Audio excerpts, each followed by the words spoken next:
Good morning. मैं विवेक Verma sunshine classes में आपका फिर से स्वागत करता हूं। आज हमें याद है कि हम चैप्टर 4 पढ़ रहे हैं, क्लास 10 के लिए है क्लास। और आज हम लोग एक नए रूल को सीखेंगे और जिस चैप्टर को पढ़ रहे हैं द्विघात समीकरण, उसी सूत्र को सीखेंगे। हम लोग सीखेंगे द्विघाती सूत्र। द्विघाती सूत्र, द्विघाती सूत्र क्या होता है, इसके आधार पर हम लोग क्वेश्चन बनाने सीखेंगे और साथ में इसे जो है हम लोग अलग अलग तरीके से इसे अप्लाई करके देखेंगे अलग अलग क्वेश्चंस में, ये सही तरीके से हमें मान देता है या नहीं देता है। पहले हम लोग सूत्र को देखेंगे, सूत्र क्या है और सूत्र के रूल्स क्या हैं, किस तरह से कहाँ बैठाना है, ये सीखेंगे। हमने सबसे पहले, जब आपको याद होगा, सबसे पहले हमने क्लास शुरू किया था तो हमने एक सूत्र लिखाया था, उसी को हम लोग द्विघाती सूत्र कहते हैं। एक बार उसे फिर देख लेंगे। चलिए देखते हैं। लिखेंगे माइनस बी, लिखेंगे x बराबर minus B plus minus under root B square minus 4ac बटा 2। ये द्विघाती सूत्र है, ठीक है। x बराबर minus B plus minus under root B square minus 4ac बटा 2, इसे द्विघाती सूत्र कहा जाता है। लिखेंगे इसे द्विघाती सूत्र कहते हैं, जहां d बराबर बी स्क्वायर माइनस 4ac होता है। ये d है, दिख रहा है। बी स्क्वायर माइनस 4ac को d कहते हैं। लिखेंगे d को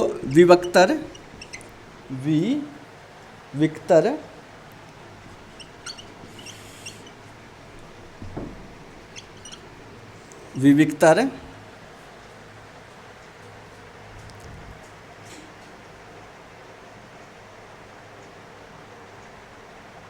कहा जाता है।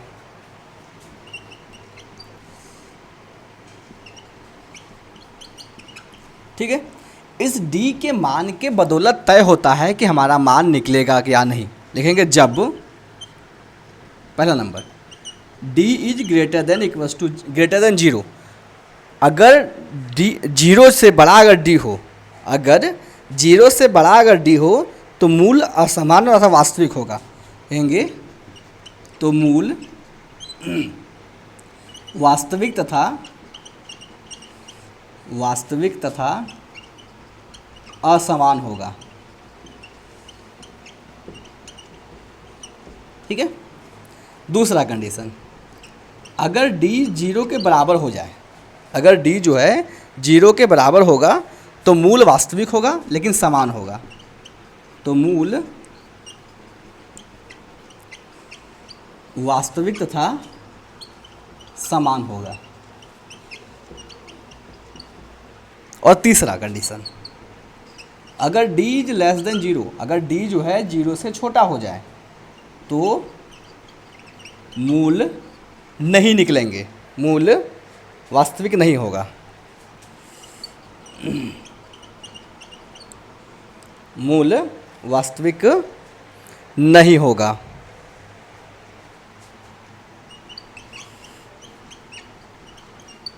मतलब इसमें हल नहीं होगा। तो हमने देखा क्या कि हमारे पास एक फार्मूला होता है x बराबर minus B plus minus under root B square minus 4ac।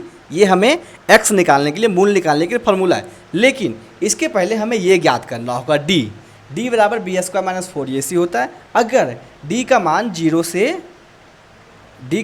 से बड़ा है तो मूल वास्तविक होगा और असमान होगा, अलग अलग होगा। एक 4 आ सकता है, एक 6 आ सकता है, एक 8 आ सकता है, एक 10 आ सकता है। अगर d 0 के बराबर हो जाए तो मूल वास्तविक होगा, मूल निकलेगा हमारा, लेकिन समान होगा। मतलब एक 4 होगा, दूसरा भी 4 होगा, एक 6 होगा, दूसरा भी 6 होगा। हमने देखा पूर्ण वर्ग बनाने की विधि में 2 मूल निकल रहे थे। देखा हमने एक बार अंडर रूट 19 बटे कुछ समथिंग आया, कुछ एक बार देखा 4/2 और 1 आया, 3/2 और 1 आया, कुछ भी आया था, मतलब 2 मूल निकल रहे थे। तो उस समय उस अवस्था में मूल वास्तविक होगा लेकिन दोनों समान होगा, मतलब एक 4 आएगा दूसरा भी 4 आएगा, एक 6 आएगा दूसरा भी 6 आएगा।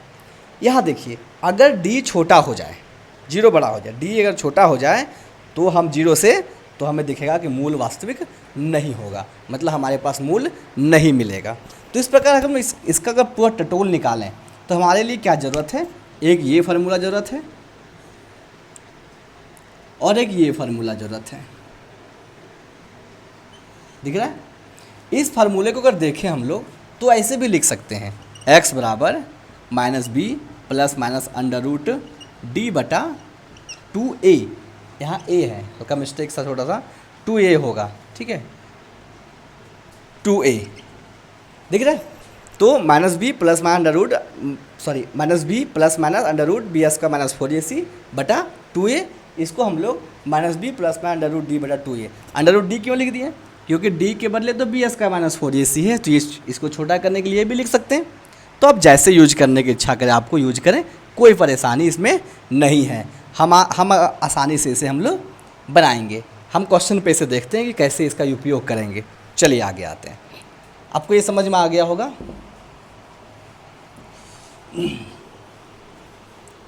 चलिए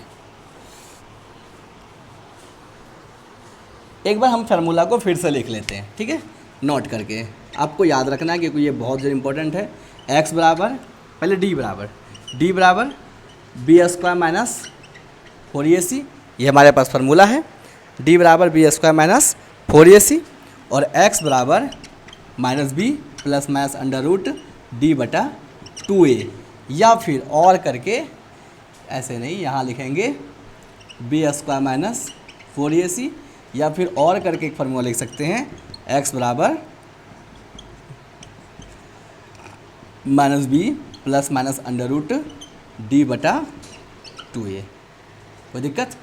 एकदम कोई दिक्कत नहीं होनी चाहिए। यानी क्या है, ये d जो है इसके बराबर था, इसलिए हमने इसके बदले d लिख दिया। कोई समस्या नहीं, एकदम समस्या नहीं होनी चाहिए। अब हम लोग क्वेश्चन पे आते हैं। क्वेश्चन नंबर 14 बोल रहे हैं, उदाहरण 10 देखेंगे हम लोग। उदाहरण 10 क्या कह रहा है? प्रश्नावली 4.1 का प्रश्न संख्या 2 का 1 को द्विघात समीकरण सूत्र के द्वारा हल कीजिए। क्या करना है? प्रश्नावली 4.1 का प्रश्न संख्या 2 का 1, तो हम उतना दूर जाएंगे हमें समीकरण मिल जाएगा। जाते हैं, कितना बना रहे हैं हम लोग? उदाहरण 10 बना रहे हैं, ठीक है। चलिए क्या है समीकरण? समीकरण हमारे पास है 2x square plus x minus 528 बराबर 0। 2x square plus x minus 528 बराबर 0, ये कहाँ का है? तो 4.1 से 2x square plus x minus 528 बराबर 0। ठीक, ध्यान से देखिए हम फार्मूले को कैसे यूज करते हैं। हमने पूर्ण वर्ग बनाने की विधि सीखा, अब हम द्विघात समीकरण सूत्र या द्विघाती सूत्र को सीख रहे हैं। आप इस ये बहुत आसान है और एग्जाम में यही पूछता है जल्दी। अगर हमको पूर्ण वर्ग बनाने का बहुत कम बार पूछा है, ये क्वेश्चन ज़्यादा बार एग्जाम में पूछा है, तो इसे देखेंगे, लिखेंगे। देखिए यहाँ से a, b और c निकालेंगे, तो a बराबर 2, b बराबर इसके गुणांक वाला 1 और c बराबर माइनस 528। आपको पता ही है ऐसा होता है। x स्क्वायर के साथ जो गुणांक होता है उसको a कहते हैं, x के साथ जो गुणांक होता है उसको b कहते हैं और अचर पद को c कहते हैं। यहाँ से d निकाल देंगे, d बराबर बी स्क्वायर माइनस 4ac। कोई दिक्कत नहीं, d बराबर क्या है? B square minus 4ac। तो देखिए d बराबर b का वैल्यू 1 का square minus 4 into 2 into minus 528। d बराबर 1 माइनस 5 दूनी 10, 4 दूनी 8 गुना माइनस 528।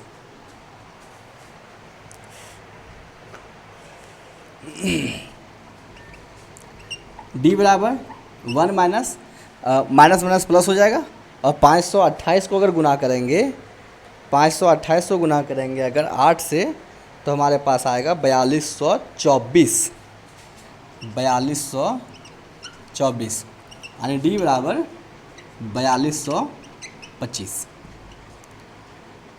यहाँ क्या दिखा कि d is greater than 0, sorry d is greater than 0, d जो है 0 से बड़ा है, 0 से बड़ा है यानी क्या होगा, मूल वास्तविक होगा और असमान होगा। अतः लेंगे चूंकि d बड़ा है 0 से, अतः मूल वास्तविक तथा असमान होगा।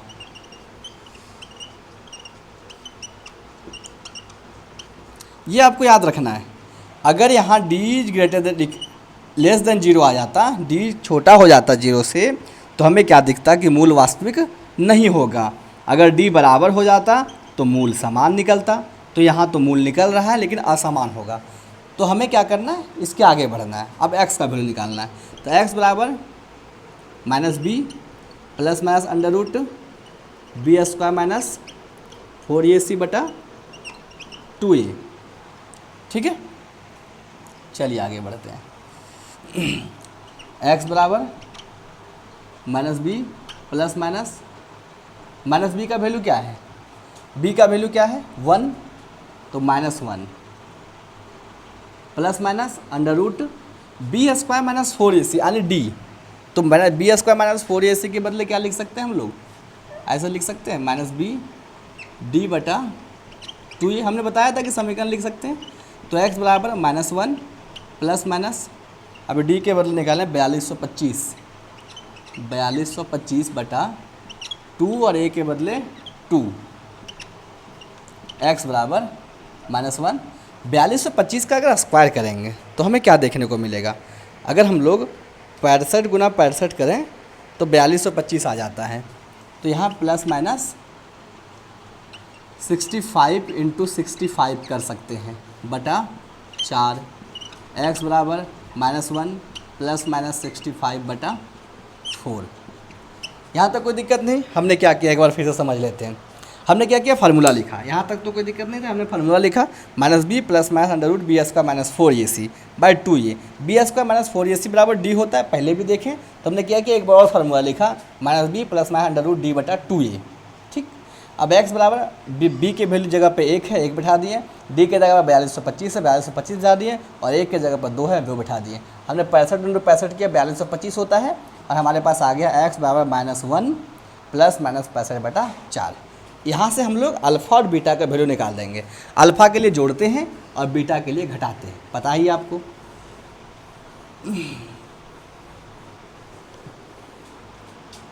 लिखेंगे, इसलिए अल्फ़ा बराबर -1 बटा 65 बटा 4 बराबर 64 बटा 4, 4 एका 4 और 2 और 4, 4 6 चक 24, 16। तो अल्फ़ा बराबर, इसलिए अल्फ़ा बराबर 16। बीटा निकालते हैं, तथा बीटा के लिए -1 माइनस 65 बटा 4 यानी 66 बटा माइनस 66 बटा 4। अगर इसको काटेंगे तो 2 दूनी 4 और 33 दूनी 66। ठीक है, यानी -33 बटा 2, वही है तो, हाँ ठीक है। यानी इसलिए बीटा बराबर -33 बटा 2। इस प्रकार हमें 2 मूल प्राप्त हो गए। ठीक है, अब 2 मूल हमें प्राप्त हुए हैं, तो उसमें क्या दिखा कि एक का मान तो प्लस में है और एक का मान माइनस में है। तो नेगेटिव वाला मान हमारे लिए संभव नहीं होगा। नेगेटिव वाला मान हमारे लिए संभव क्या होगा, तो नहीं होगा। तो लिखेंगे इस, अतः x बराबर क्या 16 तथा -33 बटा 2 लेंगे, चूँकि x बराबर -33 बटा 2 संभव नहीं है। ये पहले भी देख चुके हैं हम लोग। x का मान नेगेटिव आने से हमें क्या दिखाई देगा कि वो मान हमारे लिए कोई काम का नहीं है। यानी x बराबर क्या आया, यानी x बराबर 16। इसलिए हमने जब एक्सरसाइज 4.1 का क्वेश्चन नंबर 2 का 1 देखा था, 2 का 1 ना, हाँ 2 का 1 देखा था, तो उसमें भूखंड की लंबाई और चौड़ाई की बात कर रहा था। तो इसलिए क्या लिखेंगे हम लोग, भूखंड की लंबाई बराबर x बराबर 16 मीटर और भूखंड की चौड़ाई बराबर 2x + 1 था ना, 2x + 1 यानी 2 × 16 + 1, 16 × 32 + 1 यानी 33 मीटर आंसर। तो इस प्रकार हमने द्विघाती सूत्र के द्वारा हमने क्वेश्चन को बनाना सीखा। तो इसमें कोई दिक्कत नहीं है आपको, ये द्विघाती समीकरण था और इसके द्वारा हमने क्वेश्चन को बनाकर आपको आसानी तरीके से दिखाया। चलिए आगे बढ़ते हैं उदाहरण 11 की ओर। उदाहरण 11, 12 और 13, 14 भी है, 15 भी है। चलिए नेक्स्ट वीडियो में बताते हैं उदाहरण 11, अच्छा रहेगा, आप इसे अच्छी तरीके से सीखें। और अगर आप अच्छी तरीके से सीख लिए हैं तो इस तरह क्वेश्चन आपको मूल्य ज्ञात करें। क्वेश्चन नंबर 3, क्वेश्चन नंबर 1 ही है, एक जो है उसे द्विघाती सूत्र के द्वारा हल करना है। तो क्वेश्चन नंबर 1 को आप हल कर सकते हैं, जो क्वेश्चन नंबर 2 में बता रहा है 4.3 का, आप हल करना सीखें। इसके बाद जो क्वेश्चन है वो हल जो है वो लैंग्वेज वाला सवाल है, तो लैंग्वेज वाला सवाल हम आगे बताते हैं। इसके पहले आपसे अनुरोध है क्या कि आप 4.3 एक्सरसाइज 4.3 का क्वेश्चन नंबर 1, 2 और 3 बनाएं, अगर आपको ये सारे क्वेश्चन आपको समझ में आ गए हैं तो। चलिए थैंक यू, खुश रहिए और पढ़ते रहिए।